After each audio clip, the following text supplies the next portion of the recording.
found the #1 internet site for irreverent, cool, and entertaining talk programming. It's LA Talk Radio. We say what we want. Now, broadcasting from the City of Angels, Los Angeles.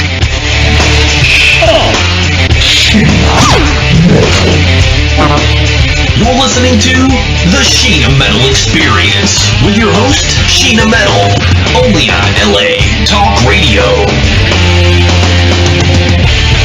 That's right. It's the Sheena Metal Experience right here in LA Talk Radio. For more info on the show, latalkradio.com, SheenaMetalExperience.com.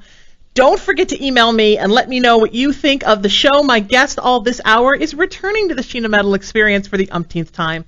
He is clearly one of my favorite guests in the whole world and such an amazing actor, and is in a new production here at the Pasadena Playhouse in Los Angeles, and you know how I love to cover Los Angeles theater. Please welcome back to the show. The wonderful Scott Lowell is here. Scott, it's so good to have you here. Oh, it's so good to be back, Sheena. This is kind of how we catch up and hang out. Exactly. This is our coffee because we're both so busy. And you have just been a crazy theater guy, right? Yeah, all of a sudden, this year has been all theater all the time. I was up in Portland from August 1st through, October 6th.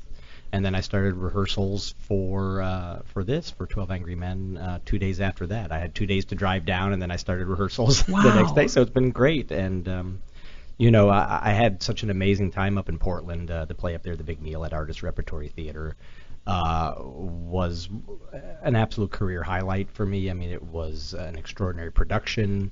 The way the community embraced the production was very, very special. It was special for me to be part of my friend Damaso Rodriguez's inaugural production as artistic director up there. Wonderful. And it was really, I was kind of worrying about as we went through the run, because I didn't want it to end. It was so special, and I kept being concerned, how am I going to enjoy anything after this? And when the offer came through while I was still up in Portland for 12 Angry Men, I said, yeah, sure, okay, then I'll do that. And I thought, well, it'll be a nice job, and I always like working at the Playhouse, but it's turned out to be another really special experience. Wow, and so isn't that I've been nice? very, very fortunate, yeah. Now, was there a time in Portland where you thought, I could live in Portland? There was, yeah. I absolutely got seduced by it. It was because I was there for the best months. It was beautiful.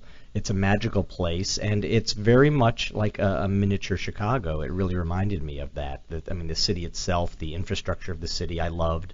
The food is extraordinary. The theater scene is really terrific, and again reminds me of a kind of a shrunken down version of Chicago, just size-wise, but the enthusiasm is just the same. And a lot of the quality of the work I saw there was very similar to Chicago in that way, and it kind of excited me, reinvigorated me in a lot of ways. So I was getting very seduced, and then the rain started. Yeah. And then I thought to myself, well, 8 months of this, I don't know. I can't do it. I don't think I could. No. But I did love it, and like I said, the Damaso coming in there and taking over the reins of this theater, which has been around 30 years and was wonderfully helmed by Alan Naus for 25 years. Damaso kind of coming in and taking over seemed to excite and ignite the theater community there, and theater goers as well. And so it was exciting to be a part of that, and the kind of work that I know Damaso will do up there. I'm sure I'll be back. I know I will be back. But it's a wonderful place, and they were so warm and welcoming to me, and I loved it. Yeah, I was absolutely seduced. It's funny because I remember the first time you were here, we talked a little bit about theater, because I remember reading on your website that you had done a lot of theater, and that was when I didn't even know you. It was your very first time here. Right, yeah. And I, at the time, was saying to you, are you going to do more theater? And you're like, well, I have time to do maybe one thing a year. Yeah. But now this year you've done 3 things, because you've done Young Playwrights. Yes, Young Playwrights, that's then right into Portland, pretty much. Yep. And now right here. So and now right does here. it feel good for you? Because, you have a soul of a theater actor. I mean, you Yeah. started in Chicago and started as a theater actor. Yeah. Does it feel good to kind of be back where you belong It as an really actor? does. I mean, it doesn't mean you don't belong. You're an amazing film actor and television actor as well, but there's something about theater that renews our soul. Yeah, very much so. No, I'm always looking for signs from the universe of things, and the year for me, work-wise, prior to the Playwrights Festival coming along, was very dead. There was nothing really going on for me in terms of film and TV stuff, and it was making me kind of question things in a way. And so all this stuff coming back has kind of reminded me, like, you always have this and you can always do this, and it does. I enjoy it in a way that's very unique, and different. I get a great thrill out of working on film and television productions, but being in a theater and working on a play, it kind of affects you in a way. It does. That's much deeper to your soul, like you said, and you create these families that last a lifetime in a way that's rare. And I was lucky with Queer as Folk to be part of a family, but it's rare that happens otherwise in a film or television production, I think. I think it makes you really feel like you understand why you're here and why you're doing what you're doing. I mean, I think all of your acting to some extent probably does that. Sure. But there's something about the immersion of the rehearsal process and all the time you spend with people and the getting ready for the production and starting to see the sets being built and starting to get fitted for costumes. It really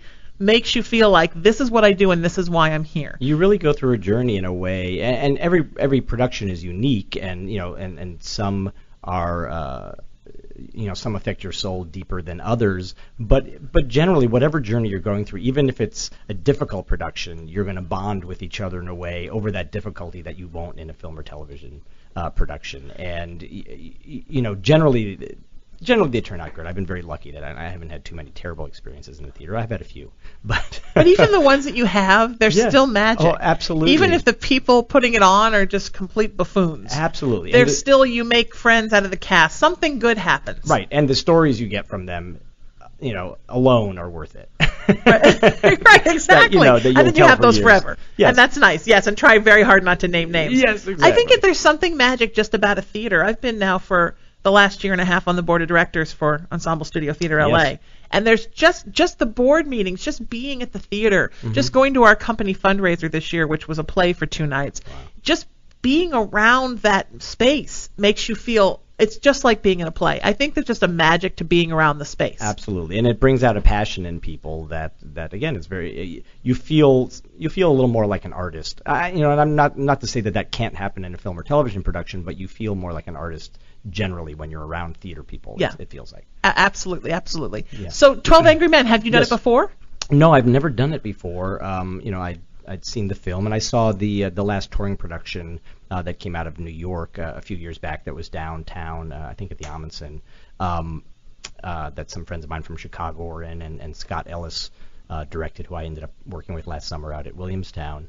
And I enjoyed that production quite a lot, but I've never been in it. And like I said, I was kind of, to be honest, when the offer came through, I kind of thought like, oh, that old chestnut, Really? And I think I get excited. I wish people would just offer me old chestnuts. I'll play anything. I guess coming off of doing, the Big Meal is a new play, which is fantastic, and this is the West Coast premiere, and it's an amazing play, and there's something very thrilling and exciting about doing that and feeling like, even though it's been done a few times, it had only been done 3 times prior to our doing it up at Artist Rep. I still felt like I was creating something much more from scratch than something that's been done for 50 years. Sure. So there's just something different there, and but literally from the first day, and hearing Sheldon Epps, who directed it, talk about his concept with the play, and meeting and seeing these terrific group of actors that I'd be working with, I got very excited, and it's only deepened. I mean, because what Sheldon has done with his production in splitting the jury pool in half and having 6 white actors and 6 black actors. That's amazing. In the play, and this is his response, basically to the Trayvon Martin trial and the verdict against George Zimmerman, who is back in the news again today. I just heard on the drive over. Right. Rearrested. Wonderful. Yeah. Isn't this wasn't there something just about a month ago where he was beating his wife, and that's yet again now he threw something at his old ex-father-in-law's head? Yes, exactly. And now he was threatening the wife or girlfriend, whatever she is, with a gun, and Barrick, threw her out of the house. Because there's nothing rageful about him. No. There was just a horrible criminal in his yard, and he was defending himself. Absolutely. Yeah, that's kind of sad. I'm not taking sides. Right. I'm not either. But we are talking about Florida. We are talking about Florida. We think of Florida as being like Miami and Disney World, but that's like a tiny part of Florida. No. A lot of Florida is, is Gatorville. Yes. It's Duck Dynasty. His idea in doing that, and again, like you're talking about, the difference, when you work in theater, there is a quickly formed bond between the actors in a production generally, and a forced intimacy in a way where you really need to bare your soul and learn to trust each other very quickly. And so especially dealing in this play, which all of a sudden now became even more about race than maybe it was initially intended when it was written back in in the 50s. We had some very frank discussions about things and it was wonderful. I mean, it's been sociologically an amazing experience for me, as well as just it's a wonderful ensemble of actors to be working with. I mean, they're all terrific, and this play is, as I discovered too, it's as much as it's about the plotting and the going through this case and figuring out, did they do the right thing or not, and how are they going to vote, and all the tension and excitement around that. It's really about who these 12 guys are as individuals, and you really have to figure that out for yourself, because there's little clues in the script, but mostly you've got to come up with it on your own, and you need 12 actors who can do that and create those characters instantly so that the audience knows who they're dealing with when they hear their point of views on this accused boy. So yeah, it's been a wonderful experience to be a part of it. Well, and this was the first play, I think, or one of the first, definitely, that really took this kind of look, Scott, at actually what goes on during a jury deliberation and during a courtroom. I mean, there are other plays that have elements of courtrooms in them. Right. But I think this was the first one that really focused on this is what a trial is like. Absolutely, and and maybe it led to all the kind of the lawyer shows that followed it on Sure. television, because it was first done as a television play. And that's what it was first really written for, as I understand, before it became a film or anything else. So, this was, the process was intriguing to people, but it was also, again, for being in the mid-'50s, it did deal with racism. It did deal with socioeconomic situations between men. Even though it was all 12 white men on the jury, it's always been clear that the boy who's on trial is of another race. In the films, there's been a couple film versions of it now, and the boy that they've shown has been Hispanic, and it tends to seem like those are the clues in the script of that's who the boy might be. But it's been fascinating in already the one talk back we've had after a show with an audience. The audience doesn't know for sure. Some of them think, even through the end, that the boy might be black. Some think the boy might be white but poor. Others go with Hispanic. Right. And so it's. But if you're white and really poor, and I can tell you this, looking at my mother's upbringing in the South in Lowell, in the Irish ghetto, that's almost being of color. Absolutely. I laugh on the show all the time that the Irish aren't white; we're just pigmentally challenged people of color. but poor sort of equals a person of color. Absolutely. In a lot of ways. And that's and again in this production, given the split in race of the jury, I think that comes out even more. As much as the racial tensions that come out, I think the socioeconomic backgrounds of these characters and of the accused really comes into play. And it is extraordinary. I mean, we've changed. Sheldon fully amended 2 lines of the play, and that's it. But many people who've come to see it keep thinking that it was written today or that he completely rewrote it, and that's not the case. I mean, so it's an amazing job that Reginald Rose did, who wrote it. That he and sad too that the things he was writing about that many years ago are still so prevalent. Yeah, that we still kind of we're not there yet. No. In regards to how we feel about people that are different. No. We're not anywhere near equality yet. And also I think that it poses an interesting question, which is, can there ever be something like an absolutely fair trial as long as you have the human element making the decision, whether it's judge and or jury? How can anything ever be 100% objective? Absolutely. When you deal with human beings, there's always an amount of subjectivity that comes in. Absolutely, and people are going to get it wrong. And I, when I actually read the script after I got the offer and refreshed my memory of what it was all about, I had instant flashbacks to the last time I served on a jury here in Los Angeles. I ended up being the foreman, as I am in the play. And the trial was a... You always wound up being the foreman. You're kind of the foreman with the Queer as Folk family, too. I guess so. It's your job to be the foreman. I didn't realize that, but yes, I guess that's true. But the trial was a young Hispanic boy who was about 20 years or old or so, who you could tell, had been, even though they give you evidence and then say you can't pay any attention to that evidence. Right. But there was evidence that came out that he had been a gang member that we were told to disavow. Right, of course. That's why they mentioned it. Yes, exactly. Just forget it. So that we can just forget it. Right. But he had been a gang member, and it was clear he was trying to get his life together. He had a little girl, and he was working in a grocery store somewhere.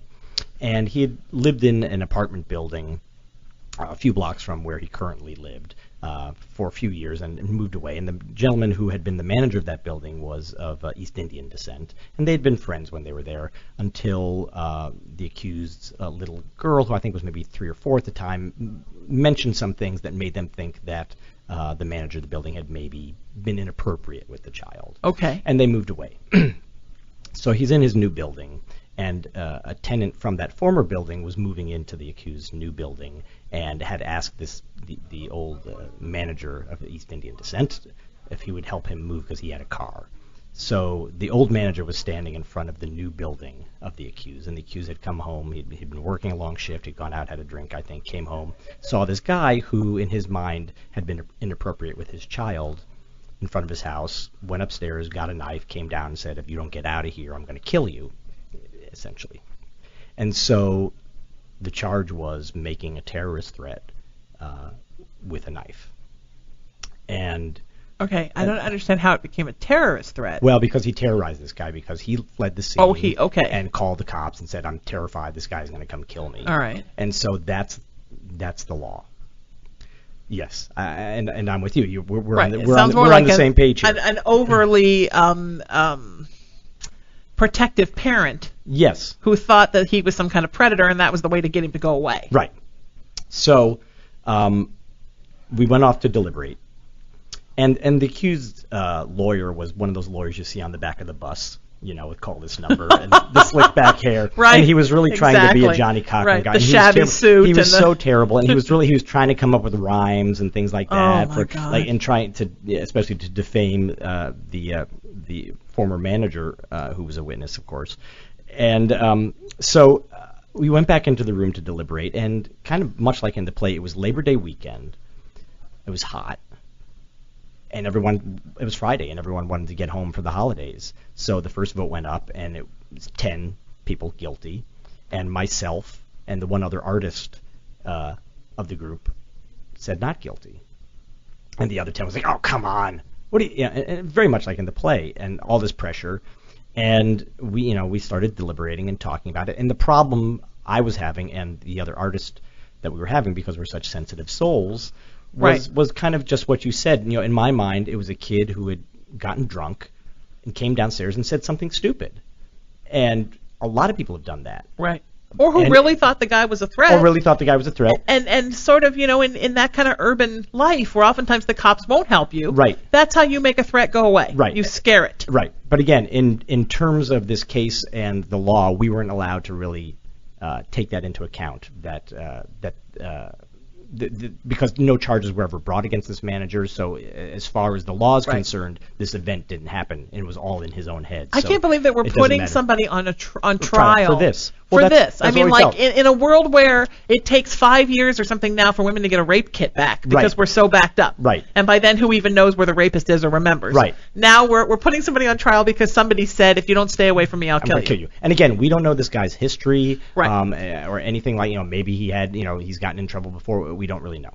But that was exactly the problem we were having, was that I couldn't wrap my brain around sending someone away to jail, especially with someone who's getting their life back together, because he got drunk and said something stupid. But we had to kind of sit down, and I talked with this other fellow who wasn't comfortable with it, and we kind of said to each other, look, our job here is not to say whether this is a good law or not. Our job is to say whether or not he violated this law. We're not to sit in judgment of the law, but of the person. And in the end, we had to say, well, if this is the law, it's a stupid law, right? That's making a terrorist threat. But given that that's the law, did he do it? Yeah, I think he did. And so we found him guilty, and it was traumatizing for a lot of us. And we went back in to read the verdict, and you don't realize, and who's going to take care of her. You watch the shows, all the laws and orders and things like that, and you don't really take into account that when you're sitting there to face somebody, especially in something that's somewhat unsure like this, and know that you're sending them away to jail and destroying their life in one way or another, it's very hard. And there was a moment where the kid looked over at his lawyer, and again, we must have come back with the verdict fairly quickly because the lawyer had been off playing golf and obviously called back. So he wasn't even wearing a suit; he was wearing his golfing clothes or something. Goodness. And he came back in, and the whole time we were giving the verdict, he was just writing on a pad. He wasn't even looking at the kid. And when we said the verdict, the kid was just shocked, and he looked at his lawyer and said, "What do I do now?" And the lawyer didn't even look up and said to him, "Now you go to jail." And the kid started crying. Oh, my God. And we were traumatized. And the judge was a very sweet judge, and he kind of kept us back after, the defendant had been led away, and he talked to us, and he said, "I know that was a really tough thing for you to do and a tough thing for you to see, but given what the law is, you made the right call." Well, you have to ask yourself, this is how my brain works. Mm-hmm. If somebody busted you sort of getting a little funky with their kid, Yes. wouldn't a great way to make that go away to then have them put in jail? Yeah. Make a big stink, play the victim, Sure. have them put in jail, Yeah. and then if somebody comes out and says, "Well, I think you were messing with my kid," guess what? Well, you're a criminal. Nobody listens to you. Right. You're in jail Yeah. because you made threats against me, and you're just trying to make an excuse now. Absolutely. Who knows? Because you have to wonder, why would he have pursued that? Who Right. has the time to pursue something like that? Right. To me, there's a pathology to somebody who has the time to pursue or an agenda to pursue Well, that would something be like that's that. the state pursuing that. That's that's Yeah, but a he went to district the attorney. state. He went to the cops. Well, and- he did call the cops. You're right. Yeah. And It's a strange thing. I had somebody once, I'll tell you something really interesting that happened Sure. once. I was pulling out of a parking lot right down the street here at my bank. Mm-hmm. And all of a sudden, this guy started punching my car and kicking my car and acting like I had hit him, Oh wow. even though I didn't hit anybody. Right.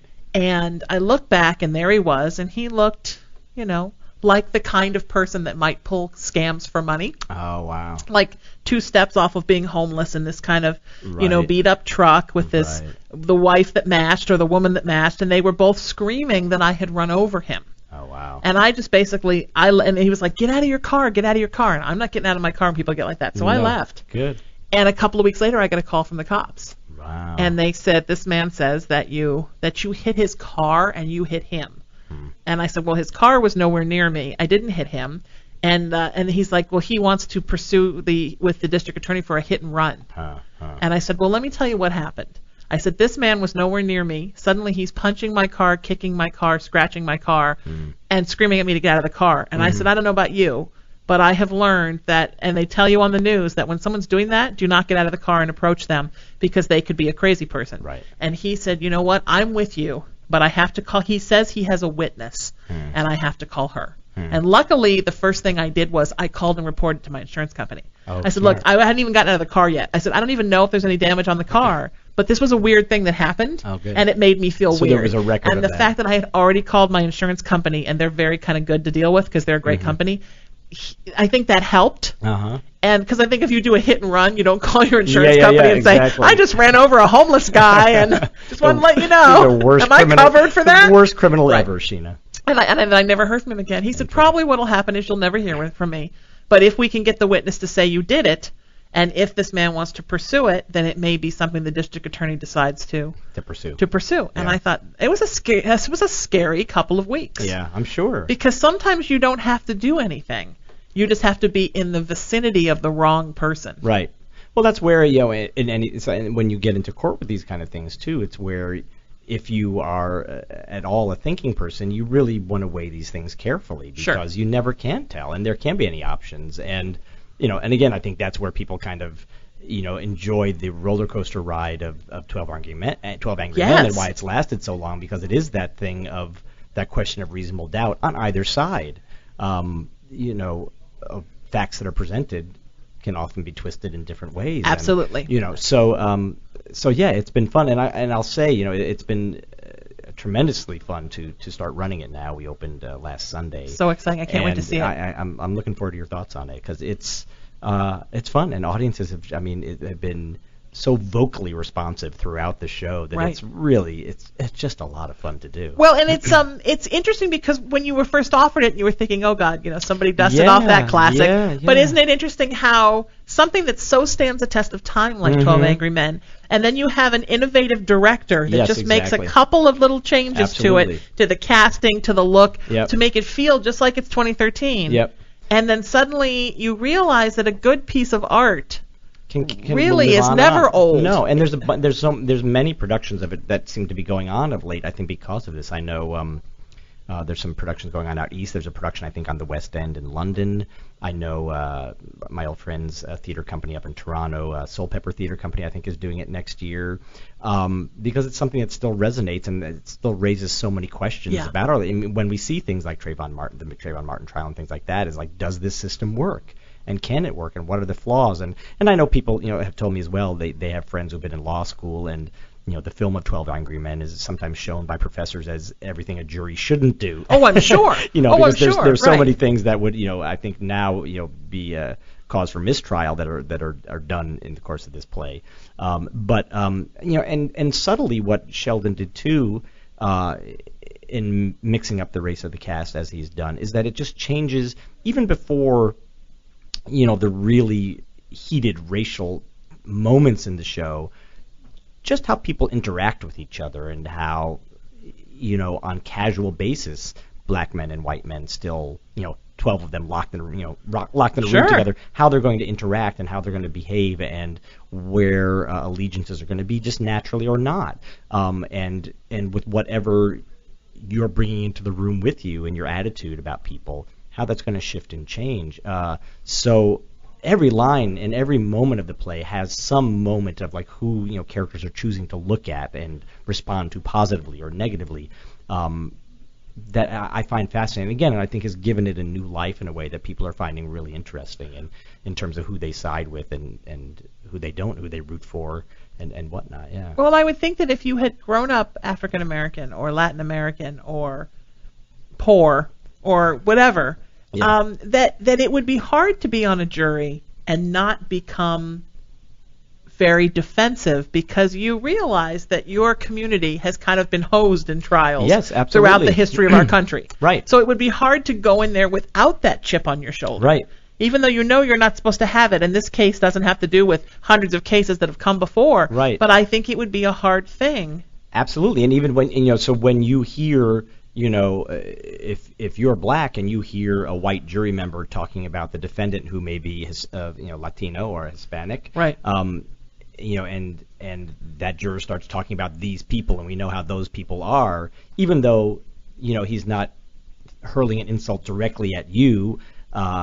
You're going to take it in a very different way because you're used to that kind of attitude throughout your life as a black man in America, of being thought of as those people, and you're going to be a lot more sensitive to that kind of language, even, Yeah. and the choice of words that people make Yes. than a white jury member would, and so again, that kind of stuff comes out. And I think that's a brilliant way to do it. I think it's interesting to see how classic theater, some productions, really just seem like they were written 6 months ago. Yes, absolutely. And that to me is the beauty of theater, is to take something that's old, Mhm. I mean, even sometimes as old as a Greek tragedy or Yes, Shakespeare, absolutely. and put it in a modern way, and it all works. Yeah. That's why it's such a special piece of art. And it also, the majority of people I know who I've spoken with after the show have seen it, have loved it and really enjoyed it. I've also spoken with some who are kind of classicists, 12 Angry Men classicists. Oh my God, 12 Angry White Men? 12 Angry White Men who really, are not into the changes that have been interesting. made there and don't feel it's enlightened because they kind of can't get beyond that it's not Henry Fonda doing the part Right. or Jack Well- Lemmon doing the part. Well, that's going to be a little tough to get. Exactly. And look, that's fine, and that's but that's great that we can have that discussion. Sure. As to what that's about, and as with anything I've done, I would rather people love it or absolutely hate it, and not just feel like, yeah, it's all right, So Yeah, I agree. But it's been wonderful, and it's been great for me to get introduced to. There's no one in this production I've worked with before other than our stage manager Heather, but even Sheldon I had not worked with before at the Playhouse, so it's been great to work with him. And then the 11 actors in this show are people I haven't had the chance to work with before, and they're just amazing and extraordinary guys. And it's, it's a different thing too to get, I've worked on a show with a lot of guys before, but this is, a unique experience to just have that much male energy around, and we're very fortunate that they're all wonderful guys. Isn't that wonderful? Yeah. Well, and don't you think, going back to the casting of doing the 6 white and the 6 African American jury members, don't you think it was funny because last week I had some actors in from the Antaeus Company, and they all do all classics, as you know, here in LA. Yes. And we were talking about how they do classics, but they cross ethnic lines, they cross gender lines. They just did The Crucible, and they made some of the men women. I mean, it's brilliant. And they were talking about how, whether we like it or not, for classicists, if you're listening, yes. And I understand the need to want to be classicist, but we live in a new millennium society right now, and here in Los Angeles, we live in a cultural melting pot. Right. And the ultimate goal for theater is to put butts in seats. Right. Because if nobody's going, nobody's getting the cultural experience. Exactly. And if we're not making any money, then we can't continue to have wonderful theater companies providing theater for us. Right. And here in LA, we're very lucky that theater is so inexpensive compared to what you encounter in other cities in the country. Yeah. So if you don't make a picture that represents the life that people in 2013 are now living, then theater becomes irrelevant to them. Absolutely. And the thing about theater is that it not only has an artistic relevance, but it also, Scott, has a community relevance. Absolutely. And you have to keep projecting the relevance to your community. Right. And it's not 1960 anymore. Right. And it's not, we're not in the Midwest, and this is a different community now, and we need to show all aspects of that. Right. And I agree 100%, and I think colorblind casting, should be used as often as it can be. Again, I understand with the purists, I understand where the sometimes purists. they feel like, unless you're making a point of having, a black actor in a role of a southern racist who, well, that's going to be hard. Exactly, things like that. But I will say with this production, I don't think Sheldon was after colorblind casting. I don't think he was necessarily after giving black actors the chance to do these wonderful roles that usually they don't get to do. I think he had a very specific point, and I think even in terms of how he figured out who was going to play each role, he only looked at a point in the play when the jury is divided 6-6, and decided he wanted to have, at that point in time, have it split evenly racially, and then he knew from there, these characters have to be black and these characters have to be white, and that was it. So there was no, let's make the black actors the good guys and the white actors the bad guys, or things like that. And he really was just looking to create this tension that he believes, as we earlier said, still exists in this country despite having a black president. Sure. This is the reality. It's not over yet, and our original sin still haunts us in a lot of ways. And I don't know, me personally, I don't know how we ever fully recover from it. I don't know what can ever be done to fully recover from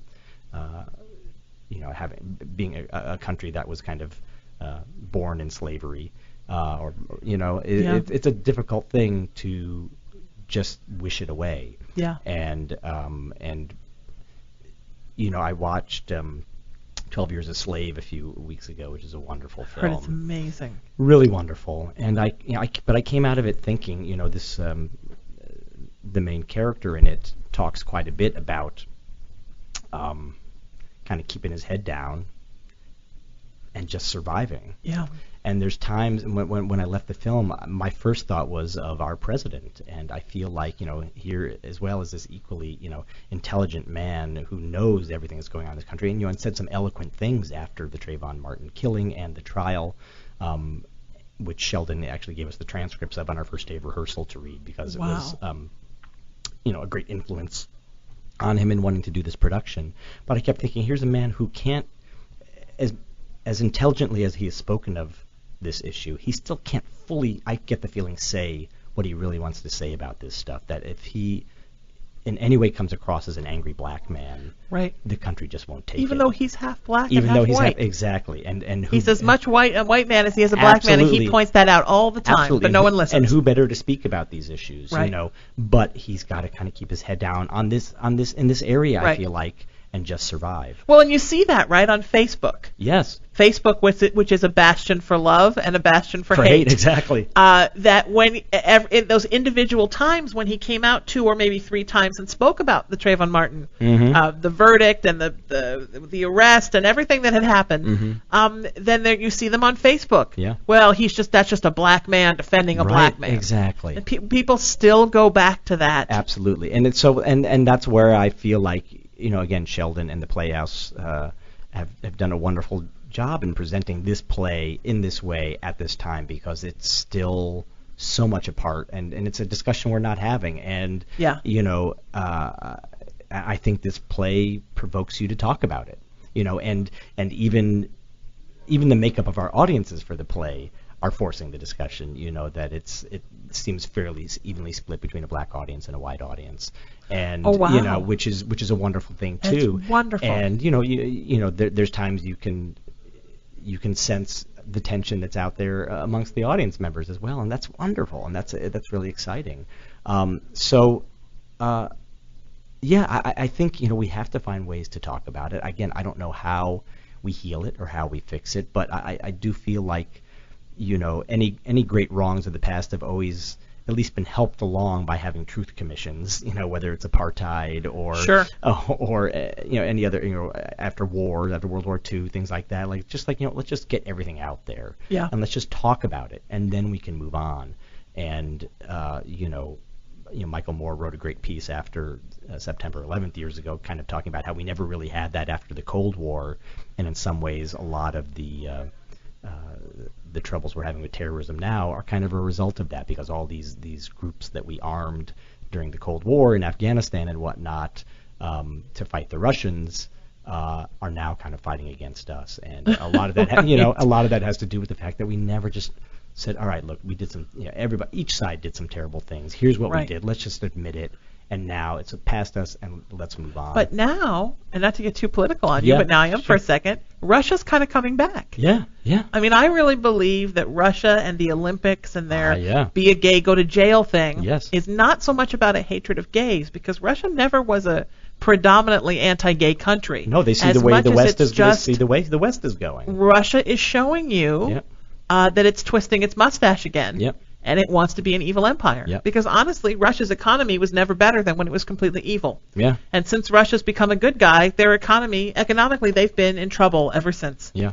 That's and a very I good think point. that it's this whole thing with, the Olympics are coming. And Yeah. remember when you hated us because we were communists? Right. Well, now we hate gays. We're back. I think it's just to start to establish them as sort of an Axis power to kind of pit them against us again, because I think they're coming back. That's a good point.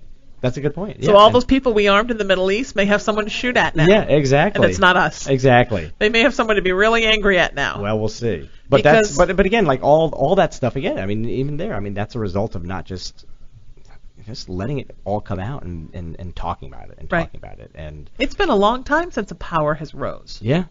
I mean, China's been China's right behind Russia there. Yeah. A little kind of we half hate gays. Yes. They're kind of right in the wings there. Yep. And it's been a long time since that's happened. Yeah. It's very long time. Yep. I mean, look, most of the Middle Eastern countries hate us because we're getting in the middle of their business. Right. They want to hate others around them, and we're telling them not to. Right. They just want to kill the neighbor kids, and we're playing hall monitor. Right, exactly. But if we didn't tell them not to kill others, they would leave us alone. Yeah. But it's been a while since a world power has rose and said, that's it, I want the world. Yeah. And we had to expect it would happen again. And I don't know, Russia and their Olympics thing. Yeah, I agree. I think the thought of we'll split them up a little bit, and they won't be as big, and they won't be united like they were before, and we won't have to worry about them. But no, I think you're right. I mean, it's something you have to look out for, and again, something that wasn't. And even all the spying stuff going on now too is, I think it's all a result of that stuff of, just not being honest with each other, and now we have all these, all our girlfriends and boyfriends all over the world finding out we're, reading their diary. Yeah, yeah. And they're very upset with us. And we're reading our own people's and we're diaries. reading our own people's diaries, We're reading too. everyone's diary. Yeah. I'm just glad there's nothing that interesting in my diary. Yeah. I pretty much talk it out on the air here. They can just Exactly. they can download. Right. Please download the archives. We're going to take a quick break, then we're right back talking about 12 Angry Men at the Pasadena Playhouse with the wonderful Scott Lowell. Right after this is the Sheena Metal Experience on LA Talk Radio. We're right back at you soon. Sheena Metal Experience right here in LA Talk Radio. For more info on the show, latalkradio.com, SheenaMetalExperience.com. Don't forget to email me and let me know what you think of the show. My guest all this hour, the wonderful Scott Lowell, is here. He is in 12 Angry Men at the Pasadena Playhouse. Always love to talk about LA theater, and especially with you, Scott. I don't know. Something about theater. I always want to talk to you about theater. That's all right. Like, can we talk about anything but theater? Gosh, with the theater. That's all right. Look, us, we were solving the world's problems, too, though. We did solve the world's problems. Out. And then during the break, we talked more about theater. Exactly. So do you, how much do you have an opportunity to see a lot of theater in town? I mean, do you wish you had an opportunity to see even more? I wish I had an opportunity to see more. I don't get out to see as much of it as I should. I mean, honestly, unless I know someone directly involved with it, yeah, me too. It's rare that I get out to something. And even that, I wish I could go to all the ones where I knew somebody involved in it. Yeah. I mean, it's a rare thing. Like, I want to see. I know Peter and the Starcatcher is coming downtown, and things that I missed in New York. That if I have the opportunity to get to see here, then I try to do that. Or if it's a playwright or somebody like that I've heard of that I just kind of want to see their work, I'll go. But generally, unless I'm invited to come see something, I'm really bad about it. I don't get out as much as I should. And part of that too is it's the danger of LA theater too is that I think when I first got out here back in '98, I did do my best to kind of just get out and see stuff just so I could acclimate myself. And I saw a lot of stuff that honestly wasn't great, and kind of that stereotype of LA theater, right? Being just walking down stage to do your monologue because you're looking for the casting director. Exactly, that kind of stuff. The showcase, and not putting your hand over your eyebrows so you can look and see if the casting director's here in the middle of the show. Yeah, and if they're not, then just blowing it off. Yeah, I'll say the word. I'll say the words, but I'm not. I'll just go sit down and fold my arms and grunt. Yeah, exactly. Yeah. So that's been part of it too. Is that unless I know for sure I have a good chance of having a good time. That I'm going to enjoy the show because I know somebody who's involved with it, or it's been highly recommended to me. I'm wary, and I don't know a critic I trust enough to just read a review and go like, oh, I must go see this because. But it's mostly word of mouth. Like I know some people like they say the LA Times means everything, and people really sit and wait for that. Or the LA Weekly to a lesser extent. Broadway World is great. Right. But I think there's so much. I mean, maybe for people that aren't in the industry, that's the best way. But being in the industry, it's just word of mouth. I mean, people talk to me about so many shows that are great. Absolutely, and you see that quite often too. That in runs of shows, and it's tough. A lot of shows say, well, there's a possibility we can extend, but we won't know. And I feel like a lot of times the theaters don't wait long enough to make that decision because a lot of times it can't. I know with shows I've been involved with. I remember with Pain and the Itch up at the Boston Court Theater. I believed so strongly in that production, and I think the reviews are good. I don't even remember, but it was definitely a word of mouth kind of show, and it built. And the last 2 weeks of the run, we were sold out all the time, and we're getting more people coming in from LA. I think the Pasadena audiences didn't quite know what to do with it. This was a play of Bruce Norris's, and it was rather challenging, and was about a 4-year-old with a genital rash, and it was a comedy. And so a lot of the audiences at the Boston Court, I think, was used to getting at that time were a little didn't quite know what to do with it. Right. But once word got back down into LA proper, people started flooding up, but by that point in time, they had already, announced the closing date, and we couldn't extend it. And had we, I think we could have run it, for quite a while because of that word of mouth kind of thing. And I do think things work that way out here quite a lot. And I do. I think it's why you see a lot of shows open and then after their run close and then 3 weeks later open again. Right. Because sometimes that 4-6 week run, you're just starting to really build up momentum. Absolutely. So it's it's a tricky thing for a producer to kind of figure that out. But and I feel that I'm seeing that already with this play too, from what I'm hearing from the powers that be there in terms of. They had a huge ticket sale, I guess, the other day, which is, almost a week after we opened. But now, even long after the reviews have all been out, now the word of mouth is really getting out there about this production and what it's about. And tickets are flying off the shelves. Do they put them on shelves anymore? I don't think so. But let's pretend they do. They put you on the little shelf that you have in your iPad that looks like a library. Exactly. They just kind of sit there next to your ebooks. Although that's all gone now, too, because the new iOS 7, you can't have things look like things anymore. Oh, that's a shame, right? Yes. I miss it a little bit, but it's nice. Oh, you don't have the little thing? No, they got rid of the bookshelf and the bookshelf. Oh, but I love that. I know. Do you still have your cell phone cover that looks like a book? Yes, I do. Okay, good. Book by 12 South. You know what? I'm envious, and I may get something like that when I get the iPhone 5. It's got a different size, so I can't use my case anymore. Yes. Book by 12 South. Love. Highly Only recommend. you would have It's a wallet and a and it looks phone like a cover, classic and book. it looks like a classic book. It's fantastic. I want to put it on the virtual bookshelf that doesn't That doesn't exist anymore. Are you an Apple guy or a PC person? I've been an Apple guy since 85, 84. I mean, early on, my folks had one, and I had one of those first, little boxy things with I the did black too. and white With screen. I had a Mac Plus. Mac Plus, yeah. That was my first one in college, Yep. and I had that, and it had the one disk drive that came in it, Yep. and I bought the external disk drive, Look at you. and by me I mean Mom, because I was in college, and then I had a printer. And a mouse and a keyboard, and it was like $3,500 for the whole setup. Absolutely, it was a lot. And then I was so excited because then about a year later, I invested in an external hard disk. Wow. It wasn't but from Mac because I don't think they were making them at the time. I went to some computer thing and found a computer, something that would work. and they sent me one from a computer shop, and I was so excited to have that hard disk. Yeah. But remember when you'd have to put the disk in to put the program in? Oh, yes. Take it out, then put it in to save. We were always back and swapping the forth. disks. Absolutely. And it was it just seemed like yesterday, right? Yeah, so quickly. It's all moved so. I mean, I remember even just like the first time they came out with a color screen, like, oh, this is so cool, and it was still, it was like Atari comparative. Yeah, to I had one of the first PowerBooks. Was that right? The first Mac laptops, and then the Northridge quake came and destroyed everything. Oh no. So then I was dating an IT guy, and he was like, you know what? I can build you like 3 times the computer for like a tenth the price. So I've just been a PC girl since then. Oh yeah. Now I'm in love with the idea of a tenth the price. Yeah. No, I've still. And you get used to something and you love it. But I have an iPhone, which is odd.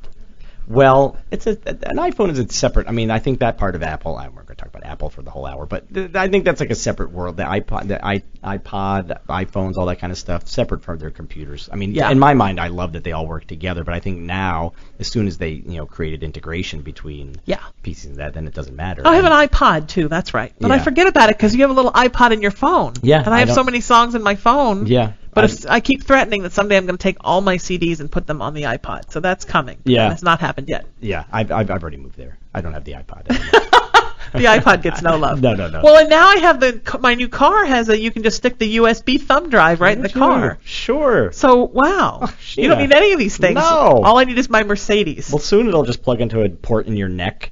It's like a rocket ship. Yeah. Which makes me think of something I wanted to ask you, and then I didn't before the break, about 12 Angry Men. Yes. Do you... And I've talked about this before on the politics show I host here once a week. Do you think that at some point we're going to have like robot jurors? That the only way to really get fairness is to have 12 angry computers or 12 emotionless computers, and you just feed each one the details and see what they spit out. Maybe if there's enough really bad verdicts, but I think lawyers they love that it's human beings up there, and they manipulate and they work it. But they manipulate. Yeah, and I don't know. I mean, because as flawed as it is in some ways, it's still like all we got. I don't know if robots would. I guess robots would fix it because they would be just purely fact-based. They would base it but just you would on have the facts. You would have to change the entire judicial system. You'd have to change the entire law enforcement system of how they collect evidence. But again, there's danger there too, because you can present, much like in 12 Angry Men at the Pasadena Playhouse, you can present facts, and then the facts, unless you can see the gray in the facts and not just see it black or white, right? Like the cast of 12 Angry Men at the Pasadena Playhouse. Right, but then when it said that the jury forgot it, you could literally take it out of its memory.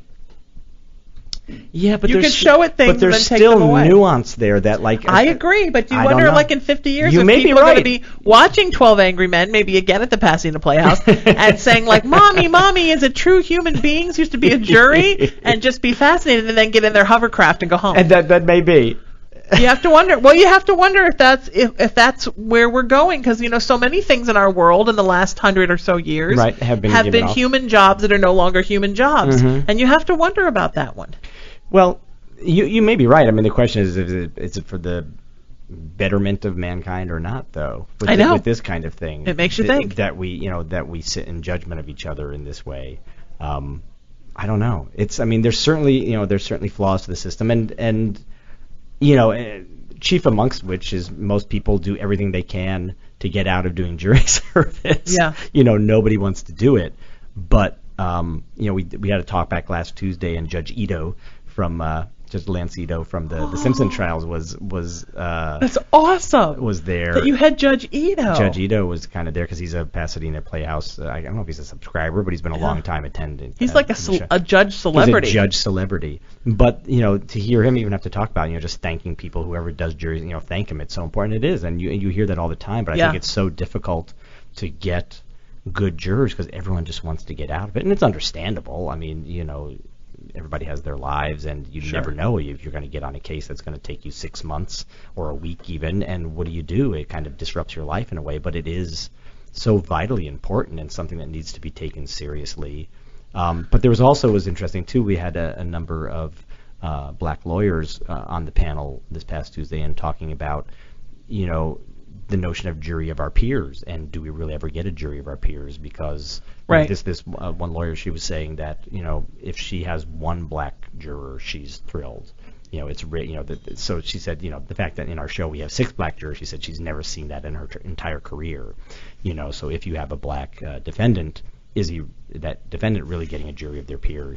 If and much like in the Trayvon Martin case too, if the racial makeup of the jury doesn't at least somehow resemble or come into it with experiences that they can relate to, that the defendant has gone through as well too. Well, and just odd things like my mom and I always get disqualified because her brothers and my cousins are all cops and their kids. So when you're from a family of cops, as many of the Irish are, yes, somebody always wants you and somebody doesn't want you, so you always go. Yeah, which is good for us. Yeah. But that's kind of a strange. If you've got cops in your family, you probably don't serve. Right. Because they assume that you'll always think that cops are right, which is ridiculous. Because certainly growing up with cops in your family, you understand the difference between a good cop and a bad cop at a very early age. Right. And so you can tell when cops are bad cops. Right. Yeah. There was. I think one of our members of our cast, we were talking about this just the other night, and I guess a lawyer told them that I think engineers, like defense attorneys, don't want. I think engineers are the first type of jurors that they'll try to get out of the jury because they're strictly fact-based. Right. And that's it. And actors and artists and other people who are thinking and feeling, and who might be more tempted to feel sympathy. Right. Sure. That they want, and then of course the prosecution wants it the opposite way too. But it's interesting that they have that it's all been profiled down to a science of what kind of person they want on this jury based on what their profession is and what they can get. It's sort of like it's like picking for baseball teams or everybody. All the defense attorneys want all the ones with the sweet sensitive eyes like yours, and the prosecutors want all the Asperger's engineers. Right, exactly. Because they're just like computers, but they drink water. Yes. They don't cost as much to plug in.